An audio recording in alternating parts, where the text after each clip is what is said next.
मैं आपसे दो तीन चीजें कहना चाहता हूं। पहली चीज यात्रा के बारे में, और जो मेरा अब पिछले 1.5 साल का जो एक्सपीरियंस रहा है। पिछले साल हम भारत जोड़ो यात्रा पे निकले। 4000 किलोमीटर चले, कन्याकुमारी से कश्मीर, और हम सबको, मुझे तो पहली बार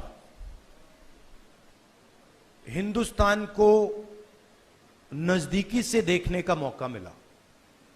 मेरे दिमाग में एक हिंदुस्तान था, एक इंप्रेशन था, और जैसे ही मैं चलना शुरू किया, वो इंप्रेशन टूटता गया, बदलता गया, और अंत में जब मैं कश्मीर पहुंचा, मेरा रियलाइजेशन ये था कि जिस चीज को मैं हिंदुस्तान मानता था वो एक्चुअली हिंदुस्तान था ही नहीं।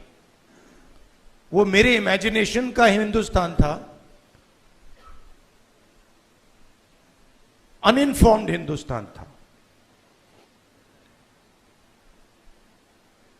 और ये जो मैं हिंदुस्तान भारत जोड़ो यात्रा में जिसको देखा है, ये भी एक प्रकार से अनइन्फॉर्म्ड हिंदुस्तान है। ये पहले वाले हिंदुस्तान से बेहतर इन्फॉर्म्ड है, मगर ये भी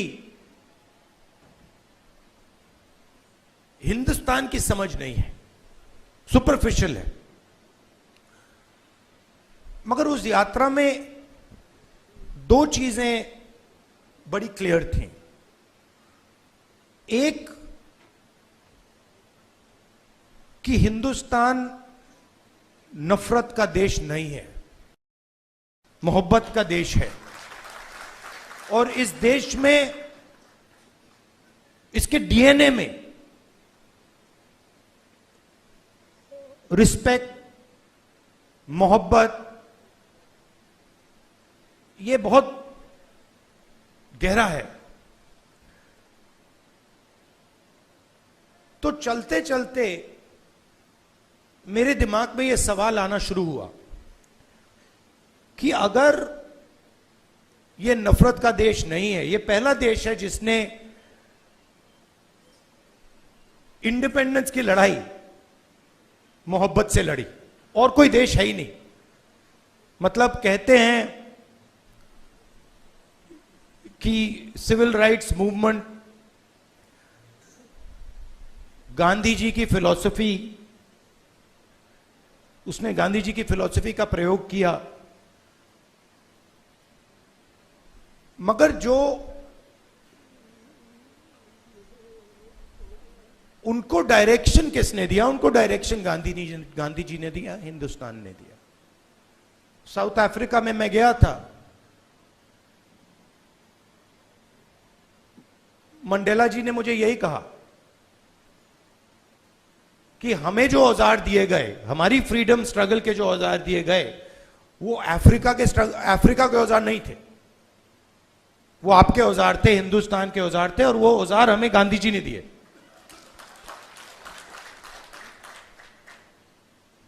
तो जब मैं चल रहा था, मेरे दिमाग में यह सवाल आया कि अगर हिंदुस्तान मोहब्बत का देश है, तो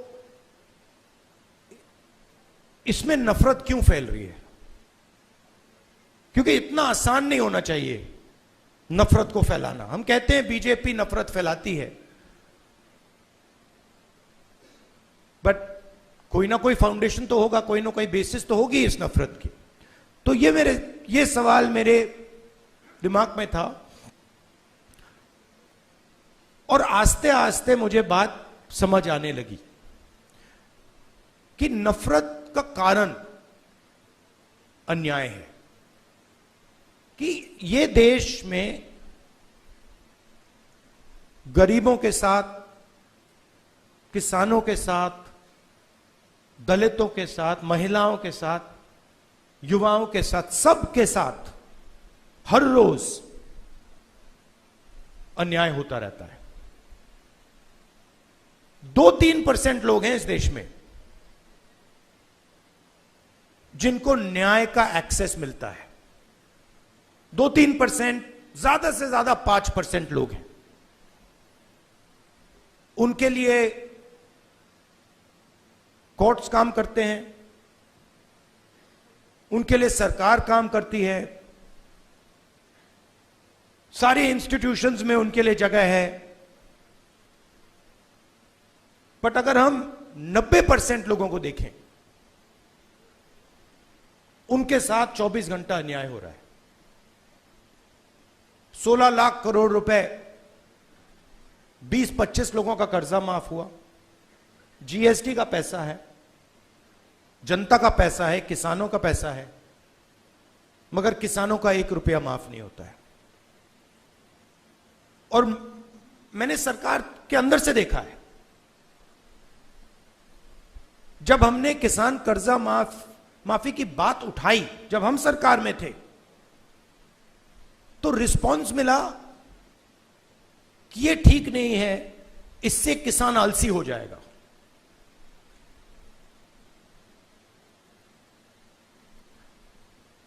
मनरेगा से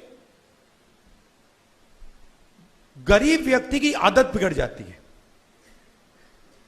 मतलब वो काम कर रहा है, उसको आप उस काम के लिए पैसा दे रहे हो और उसकी आदत बिगड़ रही है। और दूसरी तरफ 20-25 लोग हैं, उनका 16 लाख करोड़ रुपए माफ हो रहा है, उनकी आदत नहीं बिगड़ रही। वो उसको पता नहीं विकास कहते हैं, डेवलपमेंट कहते हैं, प्रोग्रेस कहते हैं, पता नहीं क्या कहते हैं। तो अगर आप हिंदुस्तान के धन को देखें और उसको ट्रैक करें तो आपको दिखेगा कि ये जो सोने की चिड़िया कही जाती है, इसका पूरा का पूरा धन किसानों से, युवाओं से, दलितों से, आदिवासियों से, पिछड़ों से छीनकर ये 20, 25, 50, 200 कितने लोग हैं, ज्यादा नहीं है, इनके ओर फनल होता है। तो इसलिए हमने दूसरी यात्रा में न्याय शब्द जोड़ दिया। और इस यात्रा में हमारा फोकस उस पे था कि किस प्रकार का अन्याय हो रहा है। और हर कदम पे स्टूडेंट्स के पेपर लीक हो रहे हैं, किसान को एमएसपी नहीं मिल रही, मजदूर को मिनिमम वेज नहीं मिल रही, छोटे व्यापारियों को जीएसटी से दबाया जा रहा है। मतलब हर स्टेप पे, हर कदम पे लोग आ रहे थे, कह रहे थे हमारे साथ ये हो रहा है। मगर कंबाइंड कॉन्शियसनेस नहीं है। एक व्यक्ति कह रहा है मेरे साथ अन्याय हो रहा है। मेरे पास छोटे व्यापारी आए गुजरात में, उन्होंने कहा कि जीएसटी से, नोटबंदी से हमें बहुत चोट लगी। मगर उसी डिस्कशन में जो किसान के साथ हो रहा है वो उनको दिख नहीं रहा है, वो देख ही नहीं पा रहे। तो मेरे खिलाफ जो अन्याय हो रहा है वो मुझे दिख रहा है, मगर मेरे भाई के साथ जो हो रहा है मुझे दिख नहीं रहा है।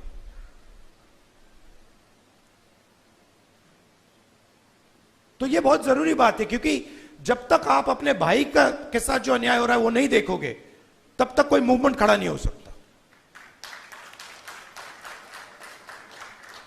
मैं जूडो करता हूं और उसमें एक बड़ी इंटरेस्टिंग चीज है।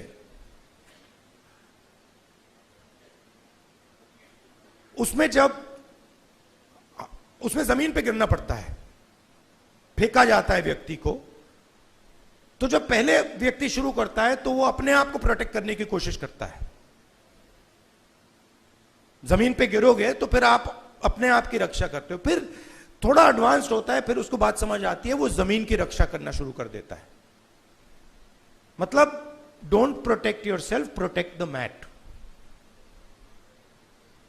और बड़े मजे की बात दिखती है कि जब आप जमीन को प्रोटेक्ट करते हो तो ऑटोमेटिकली जमीन आपको प्रोटेक्ट करती है। तो मूवमेंट कैसे बनती है? मूवमेंट जब बनती है जब मैं अपने दर्द को छोड़कर मेरे साइड में जो खड़ा है उसके दर्द की रक्षा करना शुरू करता हूं, ऑटोमेटिकली वो मेरी रक्षा करेगा, उसको करना ही पड़ेगा। तो ये एक मेंटल लीप की जरूरत है। सबको दिख रहा है कि भाई किसान को दिख रहा है, मजदूर को दिख रहा है, सबको दिख रहा है, मगर एक दूसरे का दर्द नहीं दिख रहा किसी को। मेरा एक्सपीरियंस है दूसरी यात्रा का। आखिरी बात देखिए, आपने राहुल गांधी का नाम बहुत बहुत बार लिया। कांचा जी मेरे दोस्त हैं, उन्होंने नारे भी दे दिए। ये राहुल गांधी नहीं है, ये हिंदुस्तान में करोड़ों लोगों की फीलिंग है। उनमें से मैं एक हूं और आप मेरे ऊपर फोकस कर देते हैं। बट भारत जोड़ो यात्रा में मैंने अपनी आंखों से देखा, मैं अकेला नहीं चल रहा था, लाखों लोग चले थे मेरे साथ। और एक्चुअली भारत जोड़ो यात्रा की स्ट्रेंथ राहुल गांधी नहीं था। भारत जोड़ो यात्रा की स्ट्रेंथ वो बाकी लोग थे। तो उन पे भी फोकस होना चाहिए। लड़ना हमें एक साथ है। और ये हिंदुस्तान के दो एक्सप्रेशंस के बीच में लड़ाई है। ये राहुल गांधी, मोदी, बीजेपी, कांग्रेस के बीच में लड़ाई नहीं है। हिंदुस्तान के नेचर के अंदर दो आत्माएं हैं और ये उन दोनों आत्माओं के बीच में लड़ाई है। एक आत्मा कहती है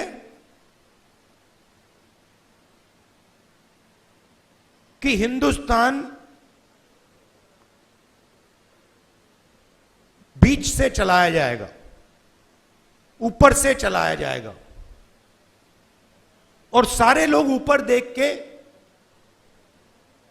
ऑर्डर लेके इस देश को चलाएंगे। और ये एक सोचने का तरीका है हिंदुस्तान में। बहुत सारे लोग इसको मानते हैं, एक्सेप्ट करते हैं। और एक दूसरा तरीका है कि हिंदुस्तान को डिसेंट्रलाइज तरीके से हिंदुस्तान के सब लोगों को सुनकर चलाया जाएगा, जिसको हम, अगर आप धार्मिक तरीके से बोलना चाहते हैं, शिव की बारात बोल लीजिए। कि सब लोगों को जगह देके निर्णय लिया जाता है। जैसे योगेंद्र यादव जी अभी बैठे हैं, बड़ी इंटरेस्टिंग बात आपको बताऊं। 3-4 महीने पहले इन्होंने हमें कहा, देखिए हमें ये जो गारंटीज हैं, हमें क्लियरली बता देना चाहिए देश को कि इंडिया गठबंधन आएगा तो क्या करेगा। और आज मैंने इनसे पूछा कि आप बताइए, ये जो हमने गारंटीज देश के सामने रखी हैं, इससे आप खुश हैं? तो इन्होंने कहा मैं खुश हूं, मगर बहुत केओटिक डिस्कशन हुआ। केओटिक डिस्कशन हुआ क्योंकि ये एक्चुअली कांग्रेस पार्टी की, राहुल गांधी की, खारगे जी की इंडिया गठबंधन की गारंटीज नहीं है। ये एक्चुअली हिंदुस्तान की आवाज है। उसको हमने चुन चुन के सुन के निकाला है, उसको रिफाइन किया है। बीजेपी ये काम कर ही नहीं सकती क्योंकि उनका तरीका सेंट्रलाइज है, ऊपर से बोलते हैं। नरेंद्र मोदी जी रेडार की बात करेंगे, सब कुछ नरेंद्र मोदी जी से निकलता है। उनके विजन में और आरएसएस के विजन में ज्ञान एक व्यक्ति के पास है। किसान के पास ज्ञान ही नहीं है, मजदूर के पास ज्ञान ही नहीं है, बेरोजगार युवक को कोई समझ नहीं है। आईआईटी की डिग्री है तो पूरी दुनिया को समझ गया। यह थिंकिंग है। तो इसके खिलाफ हमारी लड़ाई हो रही है। हिंदुस्तान का सबसे बड़ा साइंटिस्ट, जितना उसमें ज्ञान है उतना ही ज्ञान हिंदुस्तान के किसान में है, बस दूसरे तरीके का है। मैं बंगाल गया और वहां पे वो महिलाएं थी, इसी यात्रा पे महिलाएं थी, वो बीड़ी बना रही थी। उनके हाथ में जो स्किल थी, बीड़ी बनाती थी वो, उनके हाथ में जो स्किल थी मैंने अपनी जिंदगी में कभी पहले नहीं देखी। मैंने ट्राई किया, मतलब एक बीड़ी मतलब मैंने रोल करने की कोशिश की, नहीं हो रही थी मुझसे। तो वो सालों का, मतलब सालों की स्किल है वो, और उसका इस देश में कोई आदर नहीं हो रहा। उस महिला को आप फाइनेंशियल सपोर्ट दीजिए, उसकी मदद कीजिए, मेक इन इंडिया उससे करवाइए और फिर देखिए क्या मजा आता है। तो ये दो अलग तरीके की सोच की लड़ाई है। इसमें हम सब एक साथ लड़ रहे हैं। बहुत अच्छा लग रहा है और घबराने की कोई जरूरत नहीं है। ये आप मत सोचिए कि बीजेपी आ गई, कॉन्स्टिट्यूशन को खत्म कर देंगे, ये कर देंगे, कुछ नहीं, इनमें इतना दम नहीं है, ये नहीं कर सकते। ये इन्होंने मीडिया को कैप्चर कर रखा है, ये आवाज बहुत करते हैं।